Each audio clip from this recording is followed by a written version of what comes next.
A diplomatic rift has been deepened between Spain and Morocco. A very happy Sunday, everyone, and again, welcome back to the SunFun, where we every Sunday discuss a very special topic. Now, before moving to the Spain Morocco migrant crisis, I want you all to understand some geographical locations or some important geographical terminologies which will enable you to understand the topic better or in depth. So, let us get going. Let us start with the world map. So we need for the understanding of the Spain Morocco migrant crisis, we need to attack the continent of Europe as well as Africa, because Spain comes in Europe and Morocco comes in Africa. Now let us zoom the world map for a better understanding of this topic. Yes, well, this is Spain with capital Madrid, and it shares a very long border with Portugal. Portugal's capital is Lisbon. Actually, this is not required for our Spain Morocco migrant crisis, but it's okay. Then Morocco with capital Rabat. Now, yes, now an unprecedented number of 8,000. Yes, you heard me right. Some 8,000 migrant workers, they decided to move towards Spain from Morocco. They decided desperately to move towards Spain for a better livelihood in search of better wages. So, what is happening there? We are going to discuss it more in details. Yeah, so they are moving towards Spain administered enclave called Ceuta. Now, this Ceuta is very special for us and very important for us in this crisis. Now, this Ceuta, many people have decided to move towards Ceuta. Interestingly, this Ceuta is not owned by Morocco, it is owned by Spain. It is administered, it is owned by Spain, but it is very near to Morocco. And another such enclave is called Melilla. There are two such enclaves, but we are today going to concentrate on Ceuta. And one more thing, on social media, horrendous pictures, horrendous videos have been shared of babies floating in the Strait of Gibraltar. Now, this is Strait of Gibraltar. Many people, many minors have been seen swimming across this Gibraltar to get to Ceuta. And yes, we can see their level of desperation. And yes, let us get going again. Enough of geography. Let us hear what Antara has to say.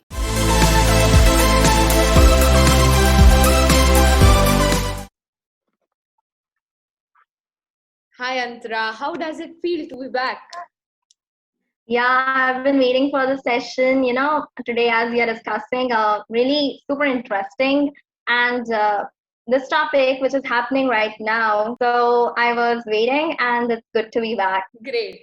So let's start with the basic question for the people who don't know about this Spain-Morocco crisis. So brief us something about this Spain-Moroccan crisis. Yeah, what is happening now?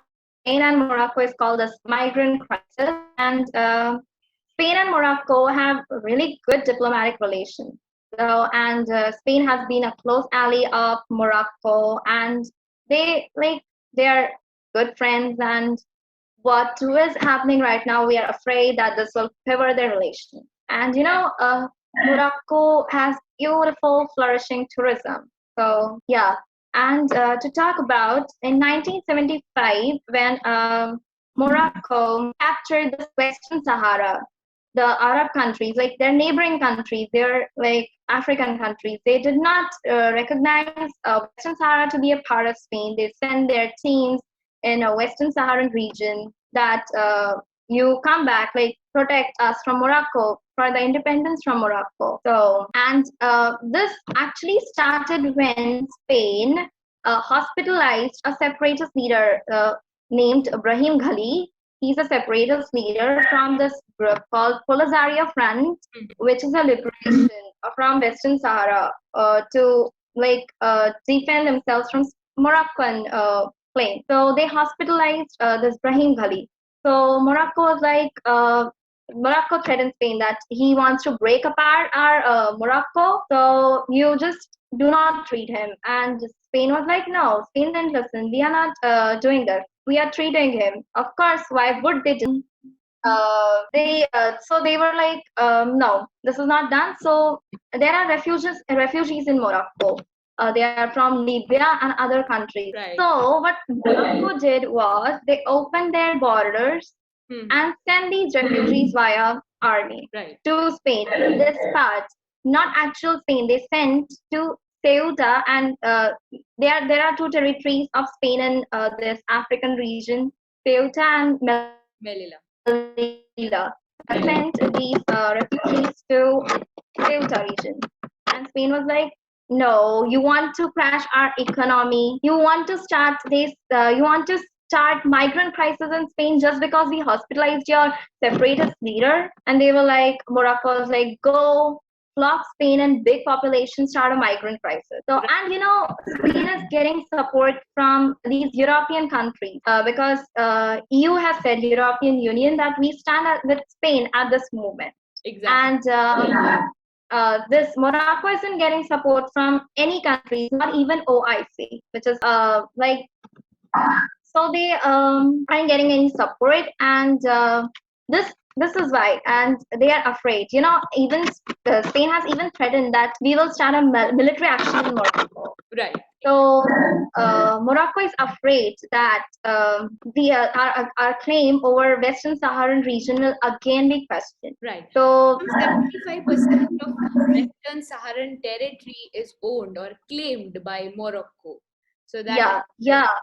right. So this migrant crisis is happening. Like they're saying, ki, you do not treat Brahim Ghali or claim make our Western Saharan claim legitimate.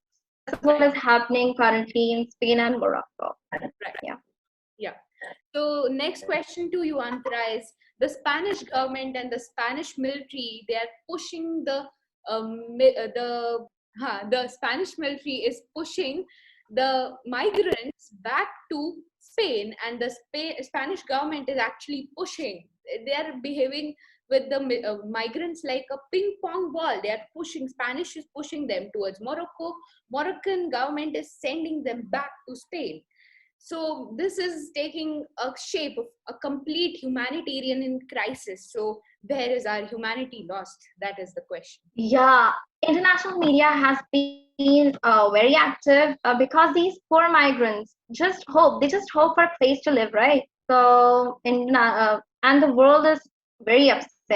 Spain and Morocco, like a ping pong ball, they are treating these migrants, and Spain is sending migrants back to Morocco, and Morocco is again sending them to Spain, and this is what is taking place right there when these migrants are interviewed. 8,000 migrants are moving. 8,000 migrants. Can you believe it? Like 8 to 9,000 migrants daily. So when these migrants are interviewed, they say, okay, we haven't eaten from days, and we don't have a place to sleep. Our clothes are torn. So how could you treat humans like weapons, right? Morocco is actually using them as weapons. So this and Spain has said that we have absorbed more refugees from Syria and from other countries as well, but we cannot absorb refugees 8 to 9,000 daily, right? Right. 8,000 today and 9,000 next day. From like we can't absorb them, right? So and in this pandemic time especially. So this is how they are treating these refugees. So the world is upset here, and the refugees just hope for a place to live. So this is a humanitarian crisis taking place. Babies were seen floating in the Strait of Gibraltar, and many minors were sitting in the COVID situation, no social distancing, nothing. They were sitting crowded for their COVID testing and all. So this is taking a bad shape, of course. Yeah. So the last question, which is to you, Antara, is who do you think is correct? We want your opinion. Yeah. According to me, I stand with Spain, right? Because they did not say that we will not support you in our this Western Saharan crisis. Of course, so they just hospitalized a separatist leader, and of course, if someone comes in your country, and they just can't refuse, right, for Right. hospitalization. So, and this military crisis, migrant crisis, is a political pressure Hmm. over Right. Spain from Morocco. You stop treating our the separatist leader, or claim our get our Western Saharan claim legitimate. So this can be only resolved if both the leaders from both the countries show some maturity, hold talks, and do not treat people like ping pong balls or weapons. Right. So Yeah. And how is Spain going to accommodate nearly 8,000 first day, 9,000 second day, and right, thousands of people in this COVID surge, in this COVID situation? And this is a big question to answer. And also, if you know that Spain, if I am an Indian, I'm going to support, of course, Spain, because Spain is my biggest trading partner, seventh largest trading partner from the entire European Union. So if we see diplomatically, we have to support Spain. Yeah. yeah, right, So it was great talking to you, Antra. Thanks a lot. yeah. Thanks a lot for being. So, can we know in the comments the currency of Spain and Morocco? Yeah. So great question. People, we want your comments in the comment section down below about the question asked recently. Thanks a lot for watching.